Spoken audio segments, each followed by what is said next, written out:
own business for yourself? For No, I work. And then I'm starting a job on Monday. It's Shazam. Shazam. You know what Shazam at? Well, you know what Shazam at. I'm not familiar. It's like it's a thing you press on your phone and it tells you what song's playing. Check it out, man. It's an app. Like a high form of voice that can look like you're sitting around trying to remember that song. You can't remember. I asked Mr. Bay to write my opening for the show. Oh. He said he can't do it. No. David turned towards me. Don't listen to him. Well, here's the actual conversation. I had written previously to him for the same gallery that he's about to have a show. It was a broad Gene Kelly gallery. Yes. So I came in a few days ago, and he said, I'm doing a show, so I'm going to be tightly focused, all about the East Village. I need you to write something. And I thought about it for a minute, then we started talking, and I said to him, have you seen David Henderson lately? I said, because that's who you need to be talking to. Oh my God. He said, I just saw him 2 days ago. I didn't think about it.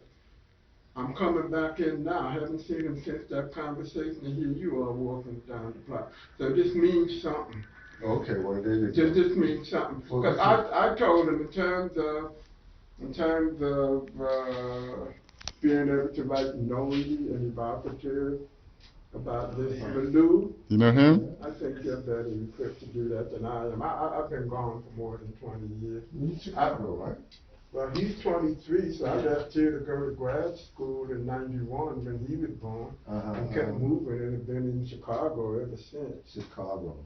Well, that's where the action is, though. You get the president coming out of there, and Johnson Publications. I'm telling people, Barack Obama's neighborhood. Holding the ball game. Barack Obama's neighborhood. Don't you have this picture? Yeah. Where is it? I photographed it. Where is it? Yeah, just before he announced that he was running. Just before he made it, huh? Just before he announced. So you're the lucky photographer, see? Yeah, because Barack's best friend, Marty, was his basketball coach. It's a very tight-knit community. Oh, yeah? You know, black progressive folks, Chicago. Everybody knows everybody. I guess so. Yeah, Chicago's a small town, somewhat big city to me coming from New York. It's not even a big city. It's a small town in a mid-sized town. So the idea being is, would you like to write something, Mr. Henderson? I know you, but I have a question about that, because I wonder what happened with the dailies. What do the dailies have to do with that? The dailies? Well, not so much the dailies. Well, daily 2, not daily 1. What is that, man? Yeah, daily 1 was the macabre social engineer. Everything that's wrong in Chicago right now, like this crazy 4 people dying and getting shot in one night and every night, and everybody trying to blame Rahm Emanuel. No, that goes back to the social engineering of Daily One, the building of projects, taking black folks and moving them from within different neighborhoods, shifting them out to places where there are no support services, stacking them one on top of the other, and then you walk away.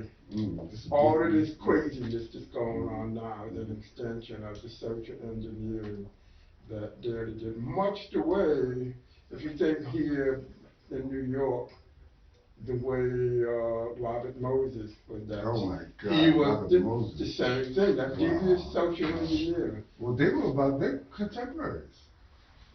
Daly too had to live with the guilt of that, so he tried not to be that. Yeah. Although his daddy left all of that in place. And he was aware of what his daddy did? Oh, he knew where he came from. He knew he was the son of a made man, and that he was supposed to be a made man. You know, because the neighborhood that they came out of, where was that neighborhood over there? Not Pearson, but going further back. Yeah. all that Irish criminality. Yeah, it's all Southside Irish. And that's who they are, they're Southside Irish, you know. Irish gangs, Irish politicians, you know, the Irish sanitation company, the Irish cousins, everything, all coming out that neighborhood. So Rahm Emanuel is more of a, I call him a liberal technocrat. You know what I mean? He's a liberal technocrat that has inherited a decades-long mess in the making, and he's just trying to manage it. And everybody keep pointing to him. And every time them folks get shot on the south side, the west side, what you gonna do? We need more police. What's they supposed to do? Have one cop for every gangbanger? Like, what are you supposed to do? Yeah. How you gonna police state? That's right. Exactly. Exactly. Then people will be complaining about that. That's crazy. Well, So I just shake my head. I'm from New York, so I'm not invested in it all. Folks from Chicago are like deeply invested in that. You know, the mayor, Ron DeMander. I can't say nothing because that's all part of my professional community right now. I know all those people. They ain't got nothing to do with none of that, but that's the popular perception. well, what he want to be mad angry for? That's a good question. That's a good question. Everybody's talking about Tony Preckwinkle. There's a black woman who's now the president of the city council, who everybody says should and could be the mayor. But in the same breath, they also say that she's too good for that job. Oh, Lord, you gotta be a dog, huh? You have to make it. Yeah, I would hate to see somebody like that has to make peace with that stuff. So Ron Emanuel just tries to manage it. I don't know what more you can do than manage mayhem that you inherit. Well, there's got to be rewarded. Look, Bloomberg, you had to drag him out of office. You know. And there are no term limits in Chicago. Oh, there's no. No term limits. The only reason, yeah, there's no term limit. Barely one set that up. There's no term limit. So he ran out of office because he died. His son got the office. He left office because his wife was dying of cancer. And she did pass away about a year ago. Otherwise, he'd still be the mayor. There's no term limit. Well, he might could run again, right? Yeah. Well, you know, Washington. Man, we thought Washington was gonna last a little while. Washington was a brief shining moment, man. He brought all of those conflicting loose ends together into that coalition that existed to elect Barack Obama. It don't exist no more. But you know, that coalition, you know, the coalition of the various disenfranchised that came together for a moment. That's what swept Howard Washington into office. But Howard took care of himself, man. He was, you know, cheeseburger milkshake kind of guy in a high pressure situation. So he just, oh man, I tell you, can't win, man, I tell you. So you got game? You got game? What do you mean? How's the basketball game, man? You play? Yeah, I actually have been. Since I moved out to LA, I've been playing every day because of the weather. Yeah, I'm okay. You got, well, those basketball guys, boy, I tell you, man, they're just running it, man. He got no intention of coming. There's no reason. Only reason I'm in Chicago, I moved there when I was still married, got offered I couldn't refuse. You know, they made me this great offer. I've been able to do some great things since I've been there, you know, because I don't operate the way that people from Chicago operate or even think. So being from New York and going someplace else, you're thinking at a whole different level. You have to be. And that level of thinking will maintain you here in New York, or they'll shoot you like where your head almost anywhere else. You know, New York is a perpetual boat market, and that whole Midwest thing, you're not supposed to rock the boat. We're gonna walk the boat. Not supposed to let anybody know. You're supposed to go back up in there, stand it up, and come out of. And I'm a public boat walker. That's what I do. Man, well, the Midwest, I can't figure the Midwest. Lord have mercy. But you know the Midwest really well, you know. But I can't figure it out. Yeah, it's just you know, Can I get back to the writing, sir? Well, Mr. Persistent, See he what I must be told from him. New York, Look, man. yeah, see what I told him to tell you. That you don't just need him to write. You need Mr. Henderson to write you 250 words about the East Village milieu and the way in which you might see that milieu reflected in these photographs. 250 words. Well, One page. Well, I could do one page on how he has colorized all his photographs. That's what I'm saying. He doesn't need a thesis. He just needs 250 words. But I told him it would make more sense to have your name attached to that than transplanted Midwestern and me, who didn't. I haven't hung out here really since. But see, my relationship to all of this is that I went to that show. I saw that show. Oh, the Blood, Sweat and Tears. That will tell. Yeah, like I was inside. Uh-huh. Coming in from Queens, From going, Queens. hanging out down Yeah. Fillmore East, the bottom line. I was on the permanent company for the bottom line. In fact, Oh, we that's lived good. down Oh, there. that's good, Yeah, but I don't, the whole social milieu, I know as much about it as I learned sitting right there on that piece of sidewalk for the last 35 years. Mr. Henderson, you know that man there? But there's my man, there he is, me and Victor. Look at Victor. You know, he needs that photo. This guy, his last Who book, is that? Who's Victor that? Hernandez Who's Cruz. the guy on the light side? Oh man, that must be, you know, some superstar, man. I forgot, you know, he must be a basketball player, man. No, come on, tell baseball the player. truth. Tell the truth. Let Man. me see. The poet. He's a That must poet. be- That's Willie Mays. Anyway. He's a poet. Victor needs that photo. His last book had the worst photo I've ever seen on a book jacket. You know, really, you need to send him. He would love that picture. That would be a perfect picture for his, you know. Well, it's going to be in the show over you and Kelly. Oh, cool. Who is that? Victor Hernandez Cruz. Oh, that's Victor. Which one? Victor Clean Hernandez? in that picture. That's nice. You didn't always look. Was that some? What was the occasion?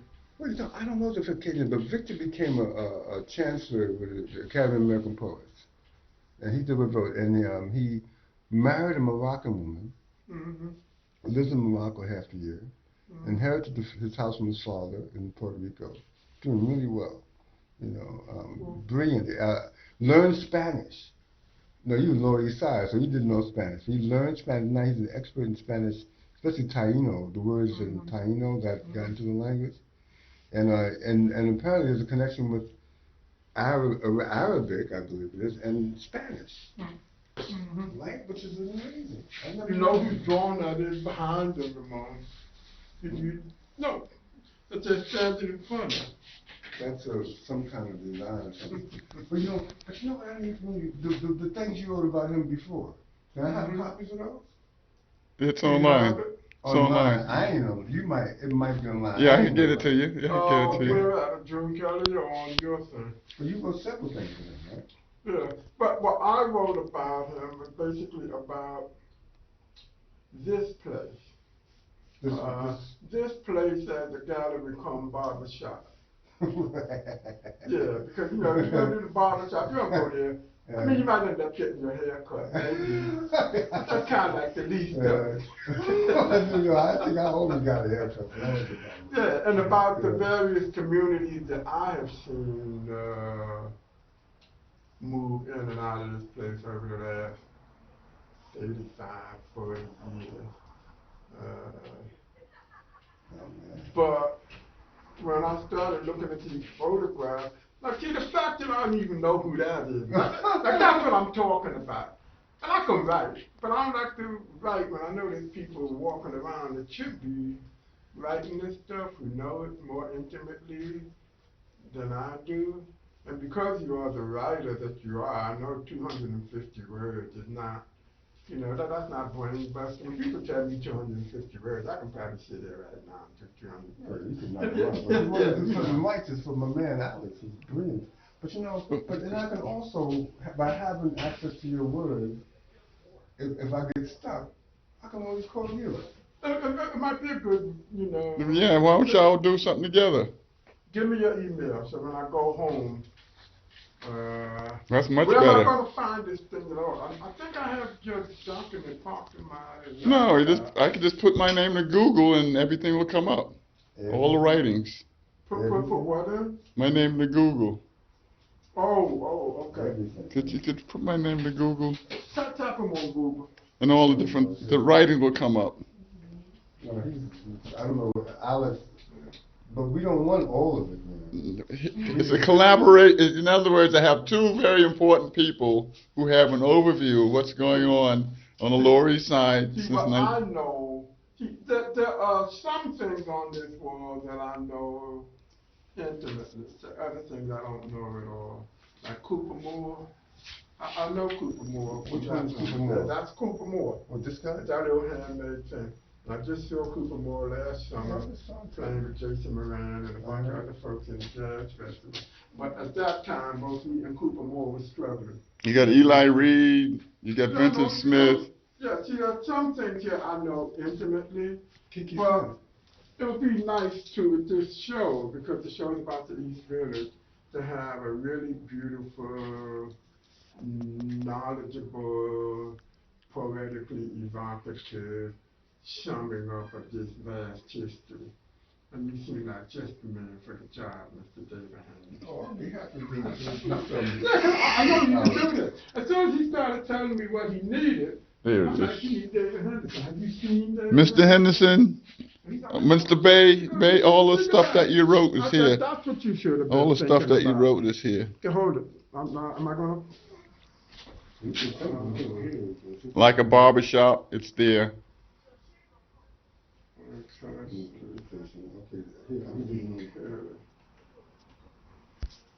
My old